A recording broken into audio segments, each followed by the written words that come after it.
আসসালামু আলাইকুম এভরিওয়ান, আপনারা সবাই কেমন আছেন? আমি আজকে আপনাদের সাথে শেয়ার করছি মোচা দিয়ে চিংড়ি মাছ রান্না।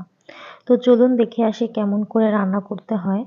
তো প্রথমেই আমি এখানে ২ টা মোচা নিয়েছি। আমি কিন্তু ২ টাই রান্না করব না, কিন্তু প্রসেসিং কিন্তু ২ টাই করে রাখবো।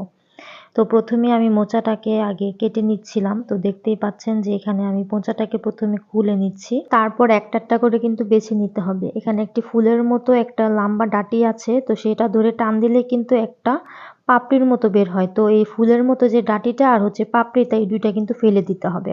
তো এটা যেহেতু শক্ত থাকে এর জন্য বোধহয় ফেলে দিতে হয়। তো আমি কিন্তু এই ২ টা অংশ ফেলে দিচ্ছি। যে আপনাদেরকে স্ক্রিনে দেখিয়ে দিচ্ছি, এই ২ টা অংশ কিন্তু ফেলে দিতে হবে।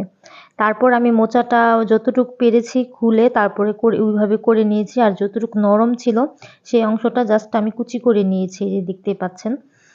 আর হচ্ছে যে প্রথমে যে মোচাগুলো আমি এই যে ফেলে ধুয়ে রেখেছিলাম, তো সেটা কিন্তু আমি আবার কুচি করে নিচ্ছি। ওই মোচার যে প্রথম অংশটাকে আমি কুচি করে রেখেছিলাম তেমনভাবে সাইজ করে।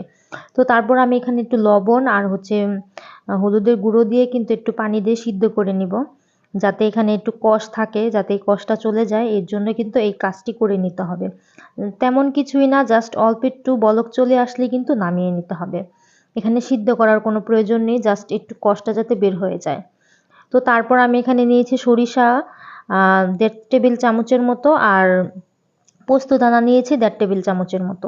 তারপর এটাকে আমি একটু ধুয়ে তারপরে ৪-৫ টুকরা রসুন আর হচ্ছে কাঁচামরিচ দিয়ে আমি কিন্তু বেটে নিচ্ছি। এই বাটা মশলাটার কারণেই কিন্তু এই মোচার রান্নাটা কিন্তু অসম্ভব মজা হয়।